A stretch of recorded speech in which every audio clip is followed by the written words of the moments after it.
오늘 본문의 말씀은요, 우리 예수님께서 공생애를 시작하시면서 세례 요한에게 세례를 받는 장면이 기록이 되어 있습니다.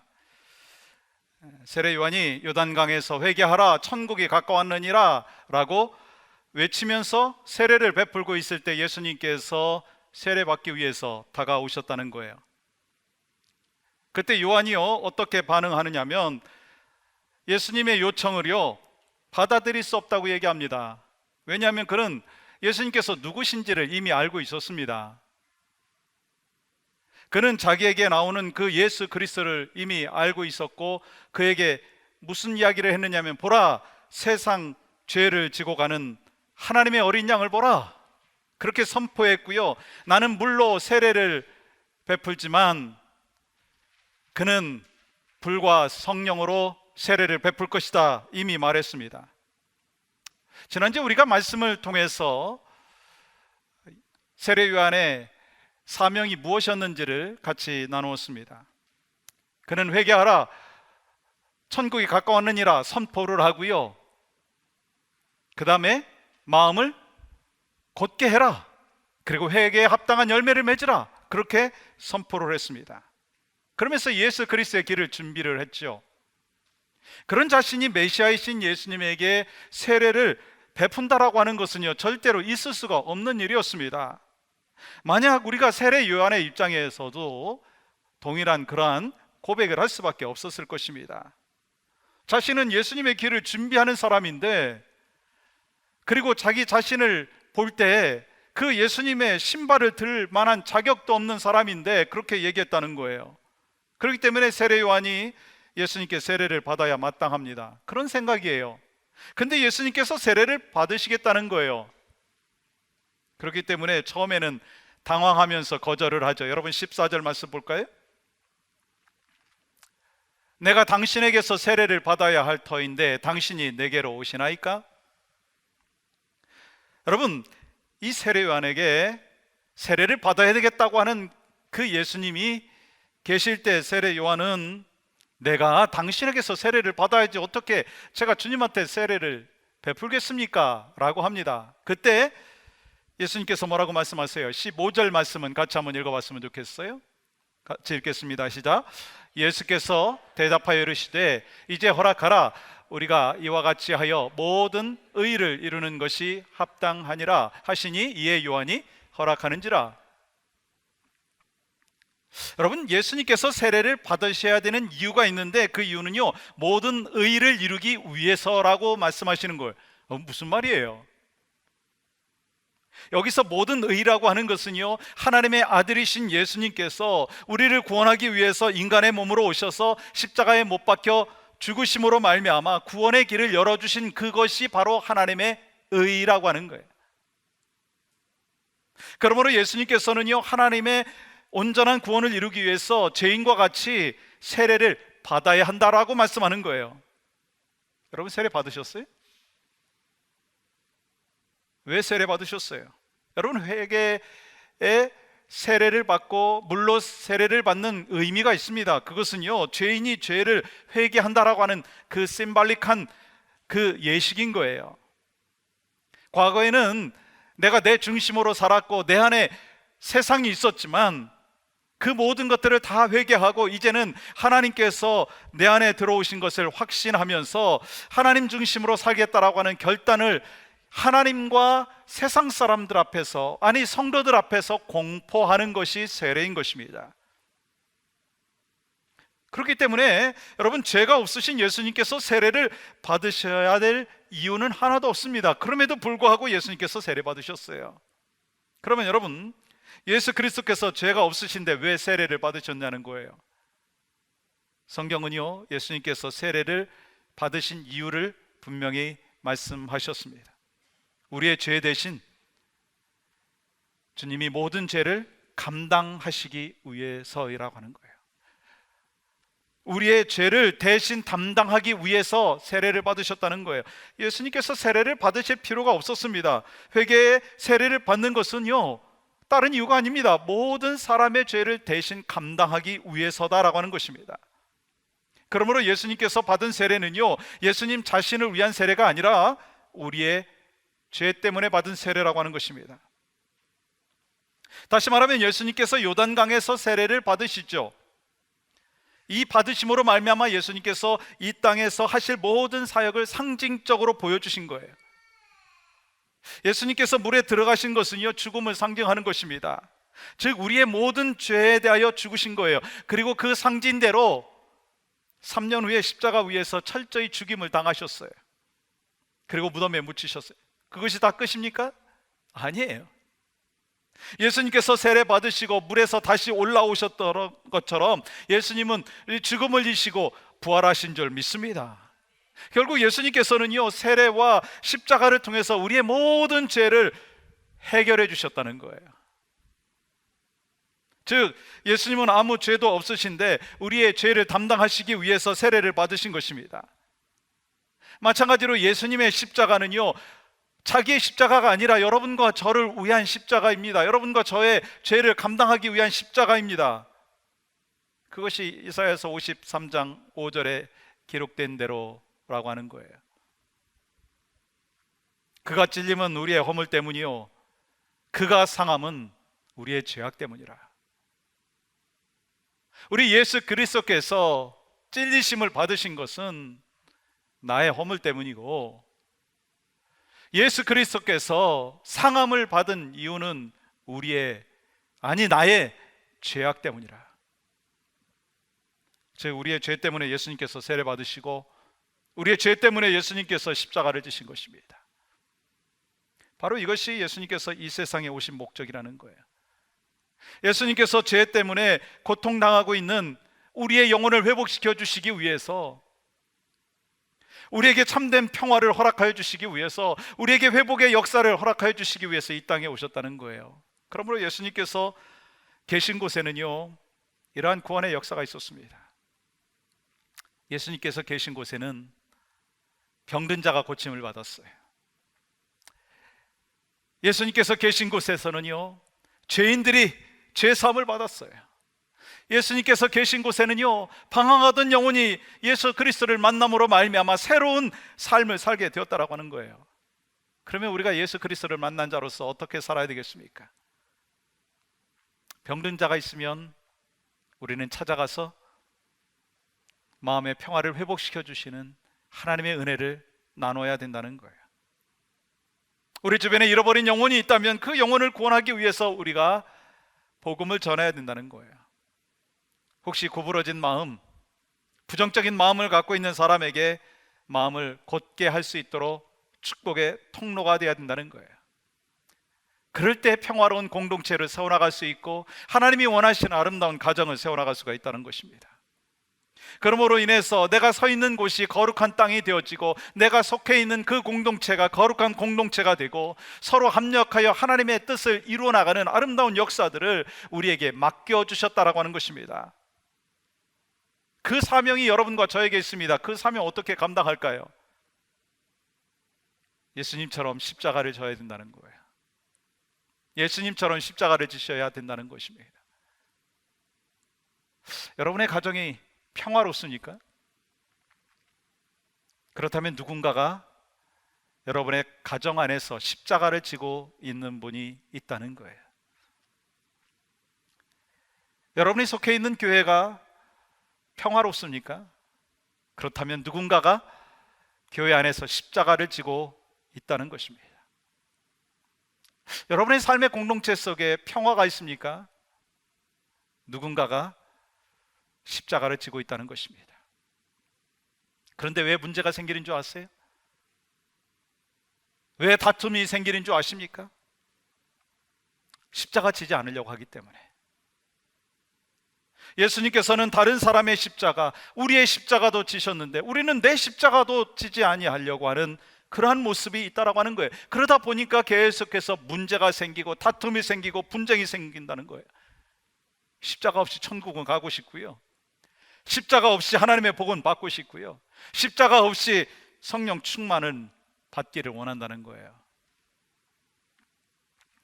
젊은 청년들이 연애하는 것을 보면 참으로 열심이더라고요. 저도 과거에 연애할 때 참 열심이었어요. 근데 대부분 이 결혼을 하고 나면 좀 변하더라고요. 그래서 싸우기 시작합니다. 그렇다고 해서 뭐 제가 아내하고 막 싸운다 그런 얘기가 아니고 많은 사람들이 그렇게 한다라고 하는 얘기예요. 근데 싸우는 이유가 무엇인 줄 아세요? 자기는 십자가 지지 아니하고 자기만 사랑해달라고 하는 이기적인 사랑 때문이라는 거예요. 그래서 남자들이 원하는 아내의 모습, 남자들이 원하는 여자의 모습은 이런 모습이라고 합니다. 자기만 사랑해주는 여자, 시부모님 잘 공경하고 시댁에 충성하는 여자, 부지런해서 집안을 늘 깨끗하게 잘 정돈해 놓는 여자, 게다가 요리도 잘하는 여자. 꼭 저희 아내 얘기하는 것 같아요. 근데 이건 아닌 것 같아요. 내가 팥으로 메주를 쓴다고 해도 믿어주는 여자, 이건 아닌 것 같고, 그리고 여자들이 원하는 남편의 모습은 이렇습니다. 남자들을 향하여 이런 모습을 원한답니다. 돈을 많이 벌어오는 남자, 저한테는 해당 사항이 없는 것 같고, 요리 잘하는 남자, 여자들이 요리 잘하는 남자를 원한대요. 퇴근 후에도 집안일을 잘 도와서 가정을 잘 섬겨주는 남자, 그리고 또 이러한 남자를 원하는데, 여자들이요, 내가 야단칠 때 조용히 듣고 앉아있는 남자. 마지막으로는 예쁜 여자를 끔찍하게 싫어하는 남자, 그런 남자를 원한답니다. 여러분, 이야기를 들으면서 십자가가 있나요? 십자가 없어요. 나만 있는 거예요. 나만 있는 거예요. 다른 사람에 대한 배려는 없어요. 나만 있는 거예요. 그러니까 부부가 싸우고 지지고 볶고 하는 거예요. 가정불화가 생기는 것입니다. 그런데 여러분, 십자가의 의미가 무엇입니까? 인류의 모든 죄를 예수님께서 담당하신 것이 십자가입니다. 근데 우리는요, 일이 잘 안 되면 네 탓을 합니다. 당신 탓이야. 그리고 이 일을 잘하면, 일이 잘 되면 누구 때문이에요? 내 탓은 아니고 나 때문이에요. 그렇게 얘기하는 거예요. 내가 잘 못해놓고 남의 탓을 하고 일이 잘 되면 나 때문이라고 이야기합니다. 예수님께서 뭐라고 하셨어요? 예수님께서는요, 누구든지 나를 따라오려거든 자기 십자가를 지라고 말씀하여 주셨는데 그렇지 못하다라고 하는 것입니다. 그런 면에서 오늘의 크리스찬들의 삶의 모습을 보면 믿는 일에는 아주 소극적입니다. 세상에 나가서 내가 예수 그리스도를 믿는 크리스찬입니다 라고 이야기하는 데는 소극적인 거예요. 그런데 자기의 권리를 주장하고 자기 의견을 주장하는 것에는요 아주 적극적입니다. 책임은 감당하지 아니하면서 권리를 주장합니다. 그러므로 주님이 원하시는 것은 무엇입니까? 자기 십자가를 지고 맡겨주신 사명을 충실하게 감당하는 한 사람 한 사람을 원한다는 거예요. 그래서 여러분과 제가요, 바로 하나님께서 맡겨주신 그 사명을 붙잡고 사명 속에서 살아가는 믿음의 여정이, 우리의 인생의 여정이 될 수 있어야 된다라고 하는 것입니다. 오늘 본문의 말씀에 보면 예수님께서 세례 요한으로부터 세례를 받으시는데요, 세 가지의 현상이 나타납니다.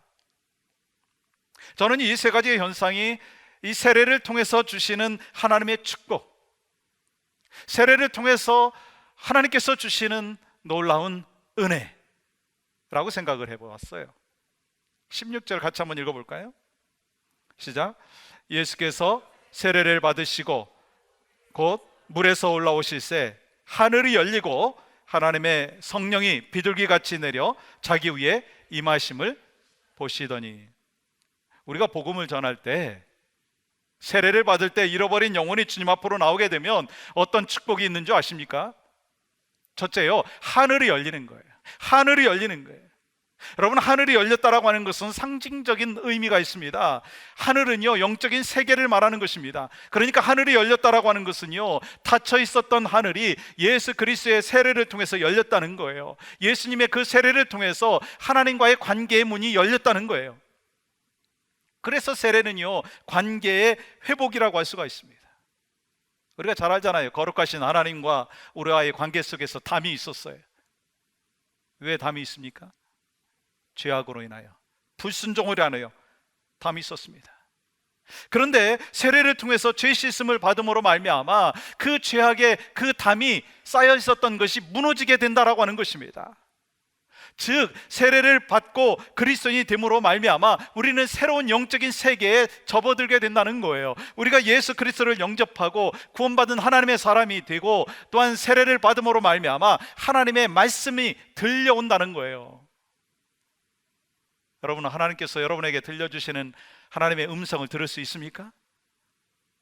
말씀을 우리가 들을 수 있고 말씀을 깨달을 수 있고 은혜를 받을 수 있는 것은요, 성령께서 내 안에 임재하고 계시고 하늘 문을 여시고 나에게 은혜를 베풀어 주셨기 때문이다라고 하는 것입니다. 그러니까 우리가 갖고 있는 그 죄를 회개하고 하나님의 자녀가 되는 것을 결단하고 무릎으로 주님 앞에 나와서 세례받고 잃어버린 영혼이 돌아오고 그랬을 때 하늘 문을 여시고 하나님께서 우리를 영접하여 주신다는 거예요. 우리의 영혼을 영접하여 주신다는 거예요. 마가복음 1장 4절의 말씀에 보면요, 세례 요한이 회개의 세례를 전파하는 장면이 나옵니다. 세례 요한이 광야에 이르러 죄 사함을 받게 하는 회개의 세례를 전파하니, 이 세례 요한이 회개의 세례를 전파하고 났을 때 사람들이요 자기의 죄를 회개합니다. 그리고 세례를 받았어요. 그 결과 어떻게 되었는지 아세요? 하늘문이 열리는 거예요. 그렇기 때문에 그날 요단강에서 백성들이 받은 세례는요 회개의 세례였습니다. 회개의 세례를 받았을 때 어떻게 되었다고요? 하늘문이 열렸다는 거예요. 그렇다면 우리는 무엇을 회개해야 되느냐는 거예요. 회개하라, 천국이 가까웠느니라 라고 말씀을 하시는 거예요. 그러면 우리는 뭘 회개해야 되느냐는 것입니다. 우리의 원죄를 다 회개하고 주님 안에서 우리가 구원받은 하나님의 사람이 되었지 않습니까? 그러면 이제는 우리가 어떤 것을 회개해야 되느냐는 거예요. 먼저 구원받았으면서도 여전히 세상을 사랑하고 죄 가운데 살고 있는 우리의 모습이 있다면 회개해야 됩니다. 하나님의 뜻을 알면서도 내 마음대로 살아가려고 하는 나쁜 근성이 있다면 그것을 회개해야 된다는 거예요. 죄에는 반짝 하나님을 생각하지만 주중에는 하나님을 생각지도 아니하고 세상 가운데 살아가고 있는 모습이 우리의 모습이라면 그것을 회개해야 된다는 것입니다. 날마다 하나님의 인도하심을 받고 하나님을 의지하면서 하나님의 기쁨 돼야 되는데 그것을 알면서도 전혀 하나님을 의지하지 아니하고 내가 세상의 모든 것을 다 핸들할 수 있다라고 생각을 하면서 잠시 잠깐 어려움이 있다면 근심하고 염려하고 넘어지는 것을 우리는 주님 앞에 회개해야 된다라고 하는 것입니다. 또한 매일 성경을 통해서 말씀하시는 그 하나님의 음성을 듣지 아니하고 내 고집대로 살아가고 있는 못된 행동의 모습이 우리 가운데 있다면 그것을 회개해야 된다는 거예요. 혹시 영적인 일에 관심을 갖지 아니하고 살아갔다면 그것도 회개해야 된다는 거예요. 자녀를 양육하면서도 영적으로 지도하기보다는 세상에서 잘 나가는 자녀를 만들기 위하여 그것에 포커스를 맞추고 있었다면 그것도 회개해야 된다는 거예요. 여러분, 이것을 하나님 앞에 내려놓고 회개할 때 하나님의 관계를 회복시켜 주실 뿐만 아니라 오늘 성경은 뭐라고 말씀하고 있어요? 하늘 문을 여시고 우리를 영접해 주시고 하나님과 우리와의 관계가 온전한 회복의 역사를 경험하게 되는 줄 믿습니다. 하늘 문을 열어주시는 거예요. 우리가 회개할 때, 우리가 하나님 앞에 예배할 때, 잃어버린 영혼이 주님 앞에 돌아올 때, 세례받을 때 하늘 문을 여시고 주님이 우리를 영접해 주신다는 거예요. 이미 우리는 하나님의 귀한 사랑으로 영접을 받은 믿음의 백성이 된 줄 믿습니다. 또한 우리를 통하여 잃어버린 영혼들이 주님 앞으로 나올 때 하늘 문을 여시고 그 영혼을 영접해 주신다는 거예요. 두 번째로는요, 예수님께서 세례를 받으실 때 어떠한 심발릭한 일이 나타나느냐면 성령이 비둘기같이 임했습니다. 성령이 비둘기같이 임했습니다. 지금도 우리는요 성령의 표시로 비둘기를 사용하곤 합니다. 그 이유가 바로 오늘 본문 때문이에요. 예수님께서 세례를 받고 물에서 올라오실 때 성령이 그 위에 임한 것은요 하나님의 아들 곧 메시아로서의 사역을 시작한다라고 하는 것을 보여주는 것입니다. 마찬가지예요. 우리가 세례를 받을 때 하나님의 성령이 우리에게 임함으로 말미암아 우리는 하나님의 자녀라고 하는 인치심을 받는다라고 하는 것입니다. 즉 우리가요 세례를 받을 때 전에는 세상의 소유였지만 이제는 하나님의 소유로 바뀌게 된 것입니다. 왜냐하면 예수님께서 공생애를 시작하는 그 순간에 성령이 비둘기같이 임하셨다라고 하는 건 통하여서 우리에게 주시는 은혜가 뭐냐면, 예수님께서도 하나님의 일을 하시기 위하여, 사명을 감당하시기 위해서 성령의 능력이 필요했듯이 여러분과 저에게도 성령의 능력이 아니고서는 하나님의 일을 감당할 수 없다는 거예요. 그러므로 어떻게 성령님의 도우심을 받지 아니하고 성경 공부 인도할 수 있겠어요? 어떻게 성령님의 인도하심을 받지 아니하고 찬양 인도를 우리가 할 수 있겠습니까? 찬양을 하나님 앞에 올려드릴 수 있겠습니까? 하나님의 도우심이 없이 주방 봉사를 하고 아이들을 돌보고 또한 운전 봉사를 할 수 있겠습니까? 어떻게 하나님의 도우심이 없이 하나님의 말씀을 전할 수 있겠습니까? 성령께서 우리를 도우셔서 믿지 않는 영혼을 믿음의 백성으로 인도하는 거예요. 성령님께서 도우셔서 말씀을 전하는 것이고, 성령님의 도우심으로 인하여 하나님의 은혜를 우리는 체험하고 있는 줄 믿습니다. 내 의지와 내 책임만으로는 주님의 일을 감당할 수 없어요. 여러분 힘으로, 여러분의 능력으로 여러분이 뭔가 해보려고 하면은요 금방 번아웃 됩니다. 금방 지치고 좌절합니다.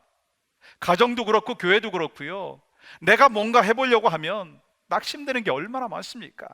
그러나 하나님께서 나를 사랑하여 주셔서 독생자 예수 그리스도를 보내주시고, 예수 그리스도가 내 안에 역사하시고 성령께서 나와 함께 하여 주심을 믿고 확신하며 나아갈 때, 우리는 그 성령님의 능력으로 우리의 삶을 감당하고 맡겨주신 사명들을 감당하는 믿음의 백성이 되는 줄 믿습니다. 그래서 우리는 예수 그리스도께서 세례 받으시면서 성령이 임하셔서 그 성령의 임하심을 통하여 하나님께서 맡겨주신 사명을 감당했듯이 여러분과 저에게도 마찬가지입니다. 여러분이 이곳에 나온 이유가 내 힘으로 나왔다고 생각하십니까? 절대로 그렇지 않습니다. 성령께서 여러분의 마음을 움직이셔서, 성령께서 또 다른 사람의 마음을 움직이셔서 나올 수 있도록 인도하여 주셨어요. 그 믿음과 확신 속에서 살아가는 믿음의 백성이 될 뿐만 아니라, 내가 어떤 일을 하더라도 성령이여 나를 도우소서, 하나님의 능력으로 내가 감당할 수 있도록 도우시옵소서. 갈망할 때 하나님은 우리의 삶 가운데 능력으로 역사하여 주시는 줄 믿습니다. 세 번째로는요, 하늘의 소리가 들렸어요. 하늘의 소리가 들렸다는 거예요. 17절 같이 한번 읽어볼까요? 시작. 하늘로부터 소리가 있어 말씀하시되 이는 내 사랑하는 아들이요 내 기뻐하는 자라 하시니라. 세례 받을 때 하나님의 아들이 되고 하나님의 딸이 된다는 것을 보여주고 있는 것입니다. 이는 내 사랑하는 아들이요 내 사랑하는 딸이요 내 기뻐하는 자라. 여러분, 이 음성, 하나님의 음성 때문에 예수님께서는 끝까지 그 사명을 감당할 수 있었습니다. 예수님께서 끊임없이 다가오는 그 핍박과 고통 속에서도 너는 내 사랑하는 아들이라, 너는 내 기쁨이라, 그 하나님의 음성을 들음으로 말미암아, 확신함으로 말미암아 십자가의 고통을 이길 수가 있었다라고 하는 것입니다. 그러므로 우리도 그 하나님의 음성을 들어야 되지 않겠어요? 우리가 말씀을 읽을 때 주님이 우리를 향하여 이렇게 말씀합니다. 너는 내 사랑하는 아들이다. 하나님 앞에 기도할 때 하나님께서 이런 음성을 들려주십니다. 너는 내 사랑하는 딸이라, 너는 내 기쁨이라. 이 음성을 들을 때 우리가 어떤 상황 속에서도, 어떤 아픔 속에서도 능히 이기고 담대함으로 하나님 안에서 살 수 있는 믿음의 백성이 되는 줄 믿습니다. 사랑과 격려의 힘이라고 하는 글을 나누고 오늘 말씀을 마치려고 합니다. 한 어머니가 처음으로 유치원 학부모 모임에 참석을 했습니다. 유치원 선생님은 어머니에게 이렇게 말합니다. 아드님은 산만해서 한시도 가만히 있지를 못해요. 단 3분도 의자에 앉아 있지를 못합니다. 어머니는 집으로 돌아오는 길에 아들에게 이렇게 말을 합니다. 선생님이 너를 칭찬하셨단다. 전에는 의자에 앉아서 1분도 견디지 못했었는데 이제 3분이나 앉아 있다고 칭찬하시더라. 그날 아들은 평소와 달리 먹여달라는 투정도 하지 아니하고 밥을 2공기나 뚝딱 비웠습니다. 시간이 흘러 아들이 초등학교에 들어갔습니다. 어머니가 학부모 회의에 참석했을 때 선생님이 이렇게 말합니다. 이번 시험에서 아드님 성적이 몹시 안 좋습니다. 아무래도 아드님은 집중력 테스트를 받아봐야 되겠습니다. 그 말을 듣자 어머니는 눈물이 확 쏟아졌습니다. 그러나 집에 돌아와서 아들에게 이렇게 말합니다. 선생님이 너를 믿고 계시더구나. 조금만 더 노력하면 이전보다 훨씬 성적이 올라갈 거라고 선생님이 말씀하셨어. 어머니의 말이 끝나자마자 어두웠던 아들이 환한 표정으로 바뀌게 되었습니다. 그날 뒤로 아들은 훨씬 의젓해진 모습으로 변했고, 그리고 엄마의 말을 더 잘 들었습니다. 아들이 중학교 졸업을 앞두고 담임 선생님은 그 어머니에게 또다시 이런 말을 합니다. 아드님 성적으로는 고등학교 가는 거 어렵겠습니다. 어머니는 아들과 함께 집으로 돌아가며 말했습니다. 담임 선생님께서 너를 대견하게 생각하시더구나. 조금만 더 노력하면 고등학교에 충분히 들어갈 수 있다고 하셨어. 아들은 마침내 고등학교를 졸업했습니다. 훌륭한 성적으로 그것도 졸업을 했습니다. 뿐만 아니라 명문대학 합격 통지서를 받았어요. 그리고 아들은 합격 통지서를 어머니에게 드리면서 이렇게 눈물을 흘렸다고 합니다. 어머니, 제가 똑똑한 아이가 아니라고 하는 것을 저도 잘 알아요. 세상에서 저를 진심으로 사랑해 준 분은 바로 어머니 한 분입니다. 어머니의 격려와 사랑이 오늘의 나를 만드셨어요. 어머니 정말 감사해요. 어머니 정말 사랑해요. 이것이 바로 사랑과 격려의 힘이라는 거예요. 세상은 우리를 향하여 뭐라고 하는지 아십니까? 너는 별 볼 일 없는 사람이야. 너는 그저 이 세상에 수없이 많은 사람들 중에 한 사람뿐일 뿐이야. 너 하나쯤 있어도 되고 없어도 돼. 네가 없는다고 해서 세상은 끄떡하지 않아. 넌 정말 쓸모없어. 아무것도 잃은 것이 없잖아. 넌 루저야.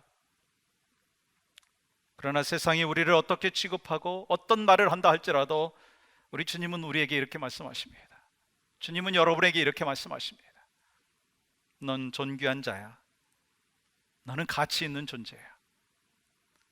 너는 내 작품이야. 너 힘들지? 어렵지? 그렇지만 내가 너와 함께 하고 있어. 누가 뭐래도 너는 내 사랑하는 아들이야. 누가 뭐래도 너는 내 사랑하는 딸이야. 참으로 너는 나의 기쁨이란다. 이렇게 하나님의 사랑은 변함이 없으십니다. 혹시 여러분의 인생 가운데 아픔과 어려움을 겪고 있는 분들이 계세요? 인생을 살면서 너무나 고통스럽고 아픔이 많아서 어떻게 살아야 될지, 어떻게 사는 것이 하나님이 원하시는 것인지 모르겠습니다. 포기하고 싶은 그런 마음을 갖고 있는 분들이 계십니까? 주님은 우리에게 이렇게 말씀하십니다. 너는 내 사랑하는 아들이다. 너는 내 사랑하는 딸이다. 너는 내 기쁨이라. 이 음성이 하나님께서 여러분과 저에게 들려주시는 음성인 줄 믿습니다. 우리가 세례를 받고 한 영혼이 주님 앞으로 나오게 되면 주님이 어떻게 하신다고요? 하늘 문을 여시고 우리와의 관계를 회복시켜 주시고 성령의 임재하심을 경험하게 하시고 주님이 뭐라고 말씀하신다고요? 내 사랑하는 딸아, 내 사랑하는 아들아, 너는 내 기쁨이다.